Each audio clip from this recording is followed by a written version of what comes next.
बिस्मिल्लाहिर्रहमानिर्रहीम अल्हम्दुलिल्लाहि रब्बिल आलमीन वल आक़िबतु लिल मुत्तक़ीन वला उद्वाना इल्ला अलल ज़ालिमीन सलातु वस्सलामु अला सय्यिदिना मुहम्मद सल्लल्लाहु अलैहि व आलिहि व रदिया अन अस्हाबिही व Cyrus सालिहीन त्ताबिईन लहुम bi ihsan ila yawmiddin wa ba'd. And today inshallah आज हम लोग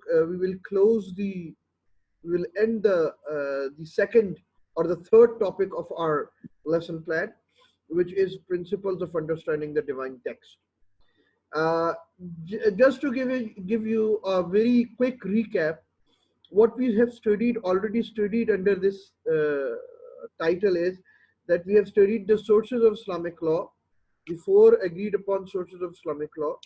Then we have studied. Then we studied the different principles of understanding the text, understanding the Quran, and then understanding the Sunnah.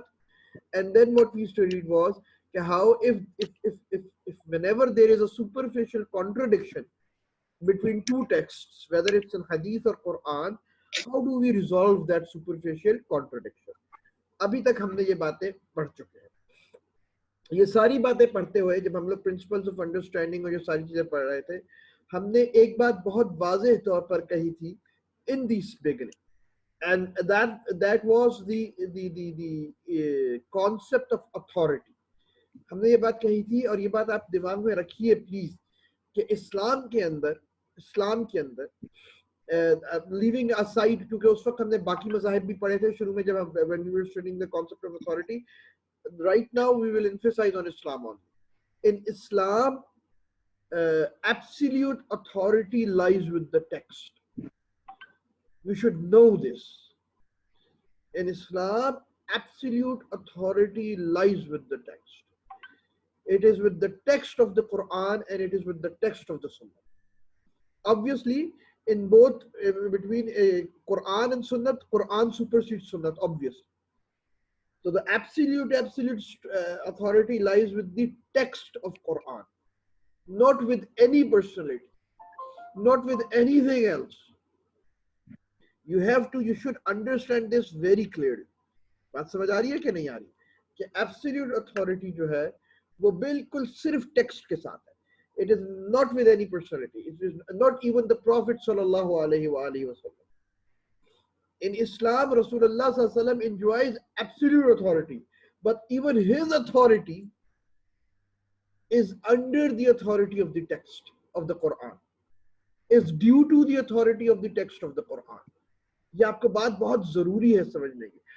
क्या आपके जहन में ये बात बिल्कुल वाज़ेह आ जाए कि कोई भी चीज कुरान के टेक्स्ट से ऊपर नहीं आ सकती. बात समझ आ रही है कि नहीं आ रही है? पहली बात ये समझ लीजिए. दूसरी बात जो समझने की बहुत जरूरी है, कुरान और सुन्नत, डिवाइन टेक्स्ट जब हम कहते हैं तो कुरान और सुन्नत भी साथ साथ होगी. दूसरी बात ये समझ लीजिए जो बहुत जरूरी है, हमने ये बात पहले भी कही थी, and it is very important कि when the authority lies with the text, so there will always be room for multiple interpretations. There will always be room for more than one interpretation or understanding. क्योंकि text it is the intrinsic quality of the text कि text can have, मैं ये नहीं कह रहा text must have, I'm saying text can have multiple interpretations and multiple understanding. And whenever the text will have multiple interpretations, then the issue will come whether every interpretation is valid or not, whether every interpretation is right or not. बात समझ आ रही है कि नहीं? हमने पहले ये बात तय कर ली कि एब्सोल्यूट अथॉरिटी टेक्स्ट के पास है. दूसरी बात हमने ये कही कि जब टेक्स्ट के पास है तो ये टेक्स्ट की ज्यादा खुसूसियत है. तो टेक्स्ट की ये खुसूसियत होती है, खासियत होती है कि उसकी एक से ज्यादा ताबीर हो सकती है, उसको एक से ज्यादा तरीकों से समझा जा सकता है.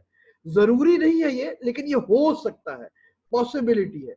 और जब भी ये पॉसिबिलिटी होगी कि हम किसी टेक्स्ट को एक से ज्यादा तरीकों से समझ रहे होंगे, तो फिर ये सवाल पैदा होता है कि क्या हर समझ ठीक समझ है, हर तफसीर, हर तशरीह सही तशरीह है, every interpretation is a valid interpretation, या फिर नहीं, कुछ इंटरप्रिटेशन वैलिड होगी और कुछ इंटरप्रिटेशन इनवैलिड होगी, गलत होगी, कुछ इंटरप्रिटेशन सही होगी और कुछ इंटरप्रिटेशन गलत होगी।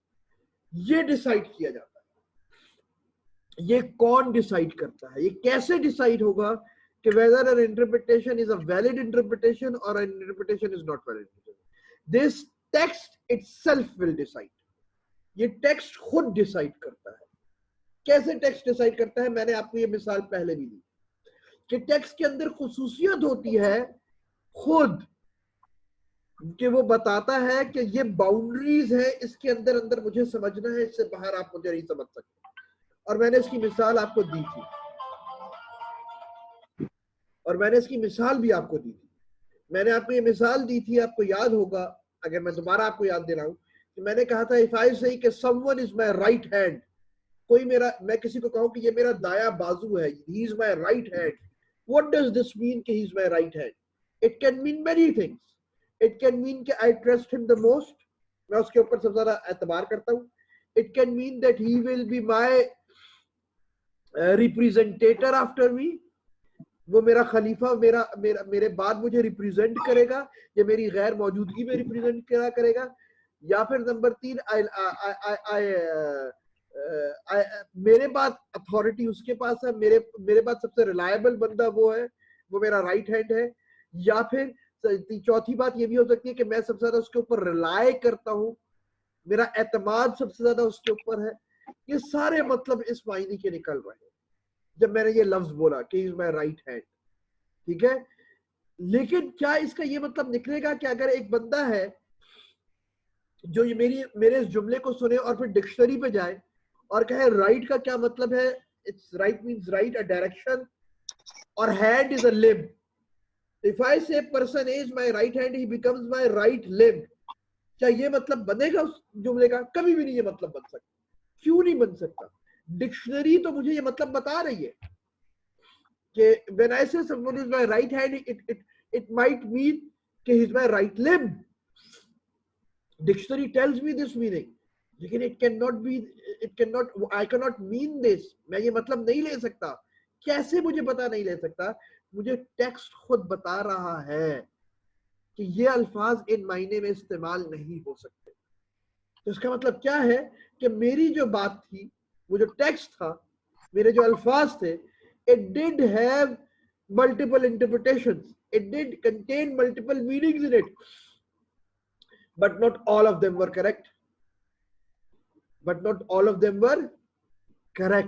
तो यहां से हमें ये बात समझ आनी चाहिए कि किस तरीके से स्कूल ऑफ थॉट्स पैदा हुए। स्कूल ऑफ थॉट्स हमेशा उधर पैदा होते हैं। अब ये बात याद रख लीजिए कि कुरान में हमने ये बात पढ़ी थी कि दो किस्म की वर्सेस होती है, explicit और implicit. Majority of the verses of Quran and majority of the ahadith, majority of the verses of Quran and majority of the ahadith, they are implicit in nature, they are not explicit. Implicit in nature का मतलब है they can have more than one understanding, and whenever the text is implicit there can be more than one understanding. अब जब मोर than one understanding होगी तो valid understanding कौन सी होगी? हर वो अंडरस्टैंडिंग जिसकी टेक्स्ट इजाजत देता है।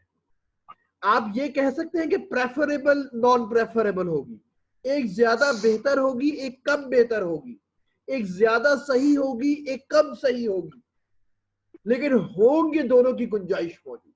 और जब भी इम्प्लिसिट टेक्स्ट आता है तो स्कूल ऑफ थॉट पैदा होता है। आपके जितने आप इश्यूज उठा लें स्कूल ऑफ थॉट्स के, the difference of opinion between Abu Hanifa, इमाम मालिक, इमाम शाफी, इमाम Ahmad, all of these differences are due to this, वो इसी किस्म के differences हैं कि there is possibility of more than one interpretation, there was possibility of more than one interpretation। जैसे कि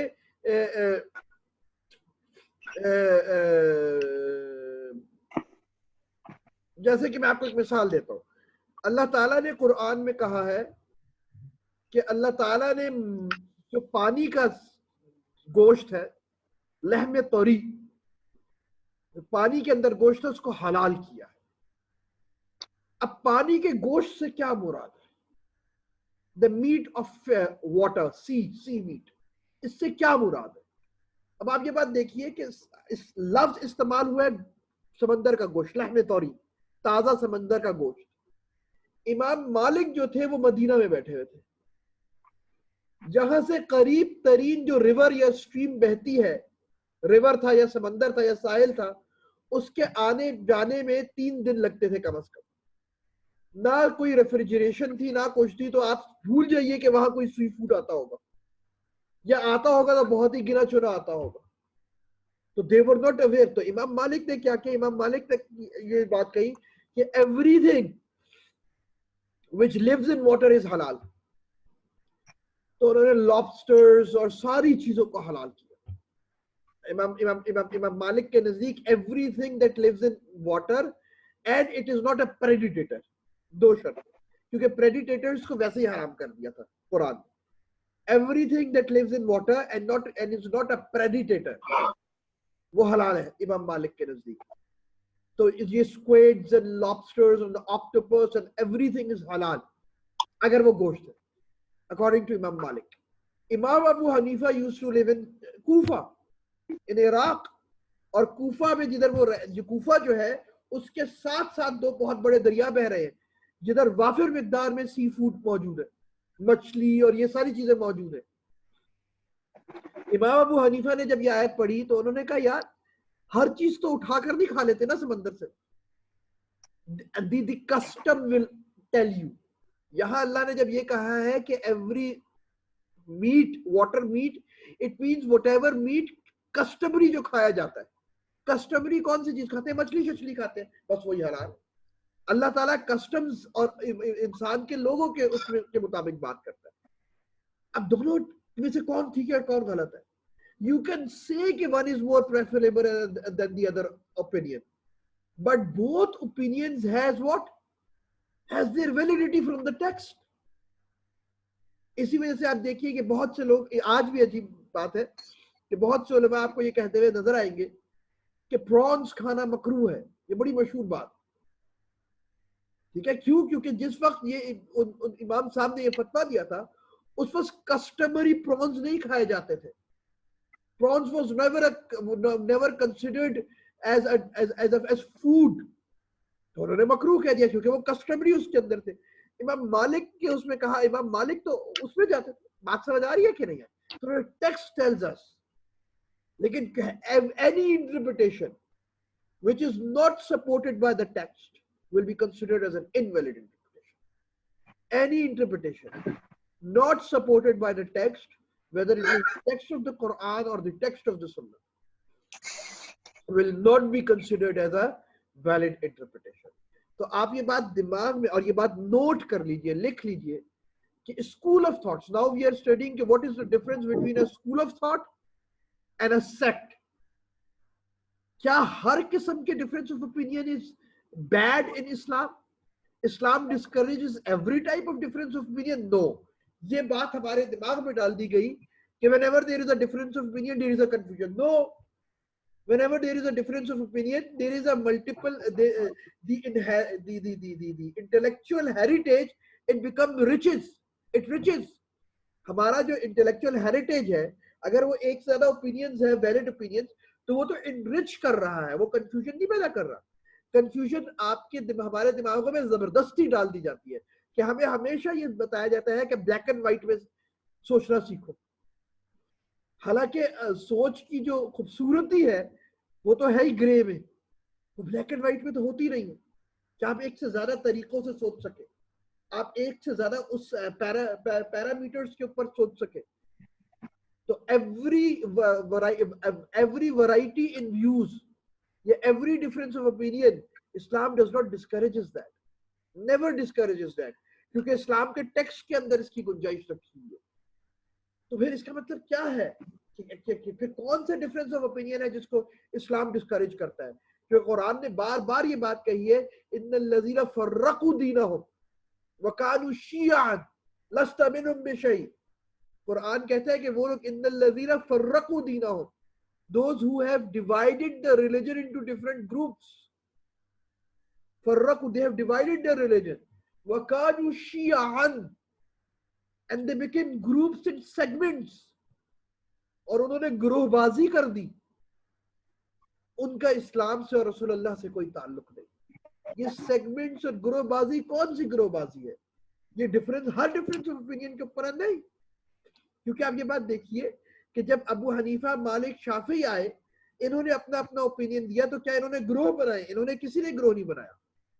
जब मैं हनफी हूं या फला मालिकी है या फला शाफी है, इन्होंने डिफरेंस ऑपिनियन में ग्रोह बंदी क्यों नहीं की? क्योंकि they always said that this is our point of view, and they always accepted the possibility of other opinions as well. That is why there was no sectarianism, and there is no sectarianism in being a Hanafi or a Maliki or a Shafi'i or a Hanbali, because जब मैं हनफी होता हूँ तो मैं ये बात कहता हूं कि I prefer the opinions of the Hanafis, but I understand and I accept that there is every possibility and probability of another opinion held by any other imam, valid opinion, and their opinion is valid as well. समझ आ रही है बात कि नहीं आ रही है? तो ये बात हमारे उसके अंदर मौजूद है, तो देयर इज नो सेक्टेरियनिज्म। बाद में मैं बताऊंगा कि सेक्टेरियनिज्म कैसे आई, लेकिन आप ये बेसिक बात समझ लीजिए कि इमाम मालिक, मैं आपको इसकी मिसाल देता हूँ। व्हेन इमाम मालिक वाज अलाइव, आपका अगर मैं क्रोनोलॉजिकल ऑर्डर में बताऊं, क्योंकि ये चार इमाम मशहूर है, इस वजह से हम इन चारों तक ही रहेंगे सुन्नी उसके अंदर। अबू हनीफा, मालिक, शाफई, इमाम अहमद। क्रोनोलॉजिकली सबसे पहले इज इमाम Abu Hanifa. he was born in 80 after हिजरा। 80 सन 80 में इमाम अबू हनीफा पैदा हुए और 150 में उनकी वफात हुई। इमाम मालिक, then comes इमाम मालिक। इमाम मालिक was born in 96 97 after Hijri, and he died in 160s and 70s। And then comes Imam Shafi'i. He was born in 150 after Hijrah, the year in which Imam Abu Hanifa died. And then comes Imam Ahmad ibn Hanbal. He was born in 160s. समझ आ गई बात कि नहीं? ये chronological order है इन चारों इमाम का। मैं आपको एक मिसाल ये दे रहा था कि when Imam Malik used to live in Medina, Imam Abu Hanifa used to live in Kufa, Imam Shafi traveled।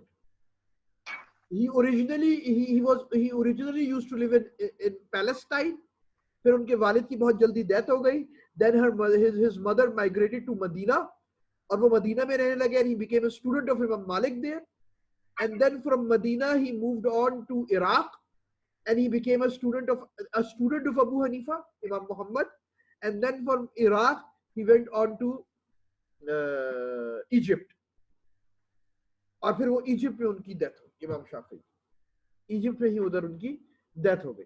तो दिस इज वेयर इमाम शाफी लिव्ड, इजिप्ट, मदीना, मक्का, इन जगहों पर रहे, इराक में भी रहे, इल्म हासिल किया, ठीक है। और Imam Ahmad ibn Hanbal used to live in Baghdad, Iraq. Imam Ahmad used to live in Baghdad, ठीक है। तो ये मुख्तलिफ इलाकों में रहते थे लोग। When Imam Malik was alive, it was the time of the Abbasids, अब्बासियों का वक्त था, अब्बासी खिलाफत थी। तो जो उस वक्त का इमाम मालिक के वक्त का खलीफा था, रूलर था Abbasi, he went to Imam Malik and said, Imam, you have written a book। Imam Malik wrote a very famous book of hadith and fiqh, which is known as Muwatta Imam Malik, Muwatta of Imam Malik। तो उस खलीफा ने इमाम मालिक से कहा कि इमाम, you are the biggest imam of our times, इमाम मालिक। तो मैं आपको एक वो कहता हूं कि आप मुझे अपनी किताब दे दीजिए Muwatta, I will make it official. मैं ये ऑफिशियल डिक्री कर देता हूं, एक फरमान जारी कर देता हूं कि एवरीवन इन दी सल्तनत, everyone in the Muslim world has to follow Muwatta of Imam Malik by the writ of the government. अब ये कितनी बड़ी एजाज की बात है। What was the reply of Imam Malik? Imam Malik said, Rahimakallah ya Amir al-Mu'minin, or leaders of the Muslim, may Allah bless you, lekin don't do this. This is not right, and you cannot do this. So उन्होंने कहा क्यों? उन्होंने कहा क्योंकि असहाबे रसूल, they had different interpretations and they understood the text differently, and hence their students understood the text differently। while remaining within the valid interpretation, and you are not allowed to impose one understanding on the other understanding. आप impose नहीं कर सकते. My understanding is more correct to me, but there is every possibility of the other understanding as well. कि बात समझ आ रही है कि नहीं आ रही? और यही सहाबा का भी काम बात होते थे कि whenever there was an implicit text, Quran या सुन्नत, तो वो दूसरे को गुंजाइश देते थे कि हाँ मेरे नजदीक ये बात ठीक नहीं है, लेकिन you can have your own opinion as well, because the text allows it, because it is a valid interpretation. Agar you are going against the text, you are going against the principle, so you do not have any authority. You cannot interpret the text. Then your interpretation is wrong. If you are going against the text and the rules of language and all that stuff. बात समझ आ रही है कि नहीं आ रही? So this is how school of thoughts developed. This is how school of thoughts developed. Either because the text was implicit, or because there were multiple texts available for one thing. एक ही बात के लिए multiple एक ही चीज को रसूल अल्लाह ने मुख्तलिफ तरीकों से किया. So some scholars opted for one option, the other scholars opted for the other option. इसकी मैं आपको मिसाल देता हूँ. रसूल अल्लाह सल्लल्लाहु अलैहि वसल्लम ने मुख्तलिफ तरीकों से नमाजें पढ़ी और हर तरीका हम तक साबित है, सही है. आपको पता है कि सही से हदीस क्या होती है? हर तरीका सही सनद से हम तक साबित पहुंचा है. उन सही तरीकों के अलावा हर तरीका गलत हो जाएगा. रसूल अल्लाह सल्लल्लाहु अलैहि वसल्लम ने कभी यहां तक हाथ उठाए, ये भी हदीस मौजूद है. फरफा यदैहि हुज़्व मनकबैहि, ये सही बुखारी की हदीस है कि whenever the Rasulullah used to raise his hands in the prayer, he used to raise his hand huzzwa mankabaihi, up till his earlobes. कुछ हदीस में हज़्वा, कुछ में है कि up till his shoulders. ठीक है, तो यहां तक भी उठाते थे. दोनों हदीसें सही हैं. एक हदीस में है कि रसूल अल्लाह सल्लल्लाहु अलैहि वसल्लम बीच में हाथ बांधते थे. एक हदीस में है तहत सुर्रा, नाफ के नीचे बांधते थे. एक हदीस में है कि रसूल अल्लाह सल्लल्लाहु अलैहि वसल्लम जब भी तकबीर कहते थे हाथ उठाते थे, जिसको रफ़ा यदैन कहते हैं, which is the hadith of Ibn Abbas and Abu Hurairah, Ibn Umar and Abu Hurairah in Sahih Bukhari. There is another hadith of Hazrat Ali, Hazrat Abdullah ibn Masud and Hazrat Ali and other companions कि वो ये कहते हैं कि वो सिर्फ पहली तकबीर में हाथ उठाते थे, फिर तक हाथ नहीं उठाते थे, रफ़ा यदैन नहीं करते. These are, एक हदीस में है कि वो राइट हैंड को लेफ्ट हैंड पर बांधते थे खड़े होते हुए. एक हदीस में है कि वो बांधते नहीं थे, वो हाथ खोले रखते थे, सदल करते थे. दिस इज नोन एज कब्द. हाथ बांधना इज नोन एज कब्द. रसूल अल्लाह सल्लल्लाहु अलैहि वसल्लम कब्द किया करते थे. हाथ खोल के नमाज पढ़ना इज नोन एज सदल. आप देखिए कि इमाम मालिक, जो फिक़ह मालिकी है, वो सदल का कायल है. वो हाथ खोल के नमाज पढ़ते हैं. मालिकी फिक़ह के लोग ज्यादातर, not all of them, majority of them, because Sayyid ibn Musayyib and many companions used to pray like this. So these are different. देखिए आप एक ही चीज के मुख्तलिफ तरीके आ गए. तो डिफरेंस ऑफ ओपिनियन होने के दो वजूहात पैदा हुए. नंबर वन, कि the text was implicit and it could have more than one interpretation valid. तो difference of opinions पैदा हो गए, sect school of thought पैदा हो गए. Number two, there were multiple text. बेशक वो implicit ना हो, लेकिन एक चीज के ऊपर मल्टीपल टेक्स्ट आ गया, मल्टीपल चीजें आ गई कि रसूल अल्लाह ने कहा इस तरह भी कर लो, इस तरह भी कर लो, इस तरह भी कर लो. या फिर रसूल अल्लाह सल्लल्लाहु अलैहि वसल्लम ने खुद मुख्तलिफ तरीकों से काम किया, जैसे कि नमाज पढ़ने के तरीके रसूल अल्लाह ने खुद मुख्तलिफ तरीकों से पढ़ी. तो डिफरेंट स्कूल ऑफ थॉट्स पैदा हो गए. समझ आ गई बात कि नहीं आ गई? तो ये दो वजूहात है जिसकी वजह से होता है. पहली वजह वैलिड मल्टीपल इंटरप्रिटेशन. मैं बार बार लफ्ज इस्तेमाल कर रहा हूं वैलिड का, क्योंकि इनवैलिड इंटरप्रिटेशंस मसला करती. School of thought are encouraged in Islam. क्यों? Because of two reasons. It enriches our intellectual capability and capacities. वो हमारी इंटेलेक्चुअल कैपेबिलिटी, कैपेसिटी और हेरिटेज को enrich करता है. पहली वजह ये है. दूसरी वजह, the text in its nature can have, because Quran and Sunnah is text, तो उसकी नेचर है कि it can have more than one interpretation. Valid. तो अगर if there is more than one valid interpretation, the school of thought emerges. Number two, why school of thought emerges? If there are multiple texts for one option, for one thing. अगर एक ही चीज के ऊपर multiple text आ जाए तो school of thoughts आ जाते हैं मुख्तलिफ, और स्कूल ऑफ थॉट्स होना अच्छी बात है, इसको डिस्करेज कभी भी नहीं किया गया। डिस्करेज इस्लाम ने किसको किया है? सेक्ट, शियाअन, फिरकों में, अल्लज़ीना फर्रकू दीनहुम, sectarianism. Now what is the difference between a sect and a school of thought? What is the difference between a sect and a school of thought? Remember this, that every school of thought has tendency to be converted into a sect. Every school of thought has in itself the tendency of being converted into a sect. How a school of thought converts into a sect? With two main reasons.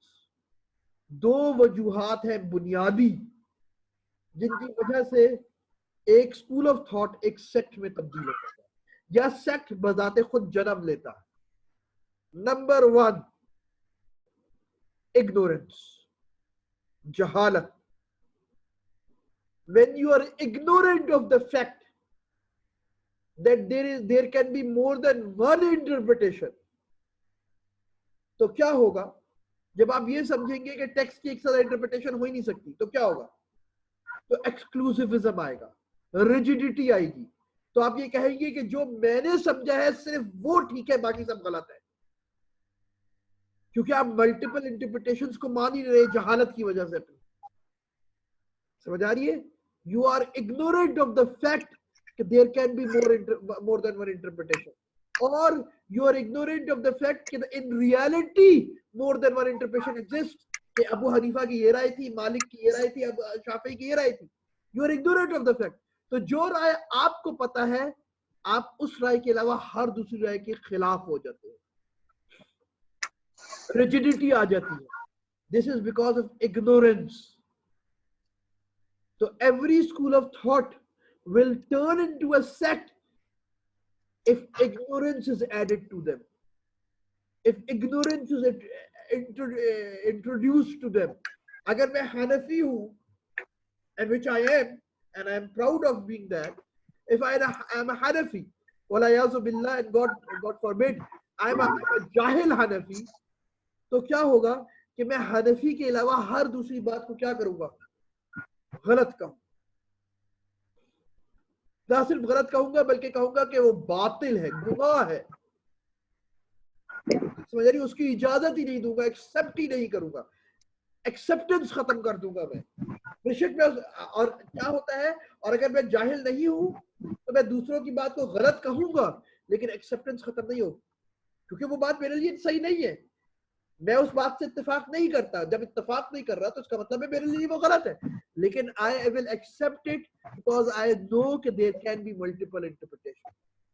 When the ignorance will come, acceptance will go away, the acceptance will vanish. That is born. बात समझ आ रही है? पहली चीज मैं आपको इसकी मिसाल दूंगा आगे जाकर। दूसरी चीज स्कूल ऑफ थॉट सेक्ट में तब्दील होता है, या you can differentiate sect and school of thought is desire version. केवल someone there are multiple interpretation. मुझे पता है कि एक से ज्यादा इंटरप्रिटेशन है, मुझे ये बात पता है इंटरप्रिटेशन सही है, इंटरप्रिटेशन सर ये मुबशिर अजीज को कहते हैं कि माइक ऑफ कर दे, आवाज लेकिन अगर मैंने ये बात मान ली तो मैं चंदा नहीं ले पाऊंगा, मेरी से खत्म हो जाएगी। यार ये क्या बात हुई कि मैं कहूँ कि यार मेरी भी बात सुन लो और फलां आलिम के पास भी चले जाओ, तो मेरी जो फॉलोइंग है वो तो कम हो जाएगी ना यार। मेरे स्टूडेंट्स किसी और की बात क्यों सुने, मेरे फॉलोअर्स किसी और के पास क्यों जाएं, एंड मुमकिन है वो ज्यादा इंप्रेस कर दे मुझसे ज्यादा, फिर तो मैं डिजायर वर्शिप के अंदर दूसरों को नेगेट करने लग जाऊंगा। मैं इग्नोरेंट नहीं हूं, this is very bad, this is शैतान, दिस इज इविल, कि मुझे पता है फिर भी मैं ना मानूं। बात समझ आ रही है कि नहीं आ रही? आई थिंक सर आवाज नहीं आ रही, मुबशिर को म्यूट कर दो, मुबशिर इज म्यूट। ये कह रहे मैं पॉइंट। तो ये दो बेसिक वजूहात हैं जिनकी वजह say excuse me sir, sectarian होता है। सेकंड पॉइंट प्लीज रिपीट कर देंगे? सेकंड पॉइंट हम रिपीट कर देते हैं। ऐसा करते हैं कि हम ये खत्म करते हैं और दोबारा, क्योंकि वो टाइम खत्म हो गया, ठीक है, मैं दोबारा कॉल करता हूँ। Okay, Okay, sir. Laiba, okay Okay, sir. Okay.